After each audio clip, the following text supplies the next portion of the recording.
Thanks for watching Lessons in Minutes with Jaylee. Like, share, and don't forget to subscribe. Today, we're going to look at one of those simple topics that is within the accounting syllabus, but yet a topic that person tend to easily forget. And that is types of accounts and ledgers. The objective for the lesson, you should be able to describe the different classes of accounts and identify the different types of ledgers. So we're going to get straight into it. And we're going to begin with the classes of accounts. How do you classify accounts? Right? So there are several ledger accounts that you have been introduced to, several ledgers. You have been doing your double entry, you have been doing your debiting and your crediting, ensuring that for every debit entry, there's a corresponding credit. So there are two entries, debit and credit entry for that transaction.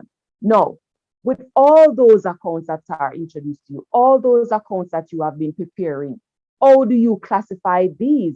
They can be classified. So here we go. We have two broad categories. The first one, personal accounts and impersonal accounts. What do we refer to as personal accounts?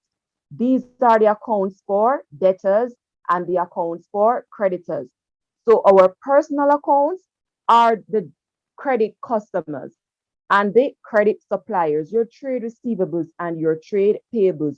So those are personal accounts. What do we refer to as impersonal accounts? If you're asked to classify these accounts, there are two broad categories. We have nominal accounts and real. Okay? So nominal account and real accounts, those are impersonal accounts. Now, what do we refer to as real accounts? Real, no real, right? The things that are very close to the business, possessions of the business, what the business own, and these are referred to as assets. Okay, so the real things relating to the business, what the business owns, those are assets and those are real accounts. And let's get into the nominal. There are some accounts that we have not referred to, and we're at the last type of account, which is nominal account. What are the things that are nominal? Here we go. First one, revenues. Next, expenses, purchases, sales, and there are others like a return inwards, a return outwards, etc. So if it is not personal, if it is not real, then it is nominal. Okay, so those are the categories, the classifications of accounts. We're going to take a look now at the types of ledgers.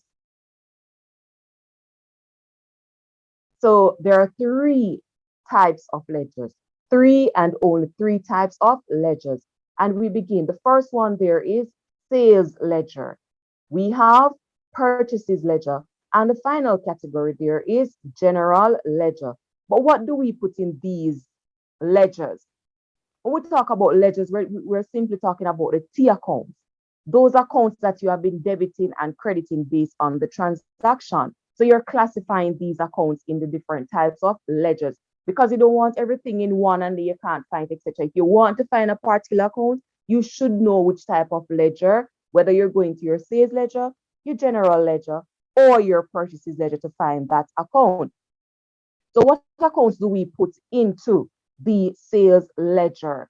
And those are accounts for our debtors, our credit customers. Remember earlier we look at personal account, and personal accounts is accounts for your debtors and creditors. So your sales ledger then basically is a personal ledger. But what do we put in the sales ledger? Accounts for our debtors. In the purchases ledger, we'll put the other type of personal accounts, which is creditors. So our creditors accounts, those are found in the purchases ledger. Okay, remember the purchases ledger and your sales ledger, these two types of ledgers are classified as personal ledger. But in your sales ledger, you enter your debtors account. In your purchases ledger, you enter your creditors account. So those two accounts should be in those ledgers.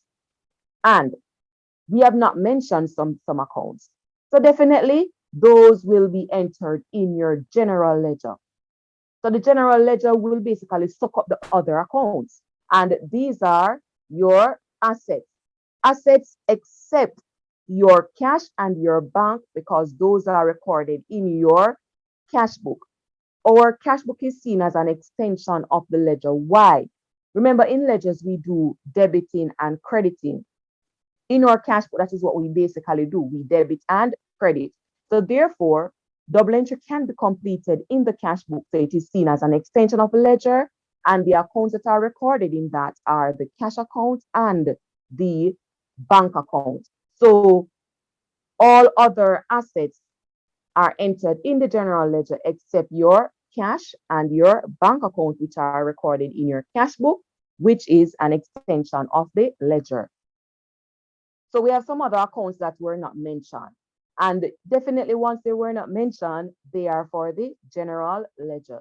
So other accounts, liabilities, capital, revenues, expenses. So basically in your general ledger, you'll find that you put the accounts that are not personal accounts. So your impersonal accounts are found in your general ledger, basically. So your real accounts, your nominal accounts.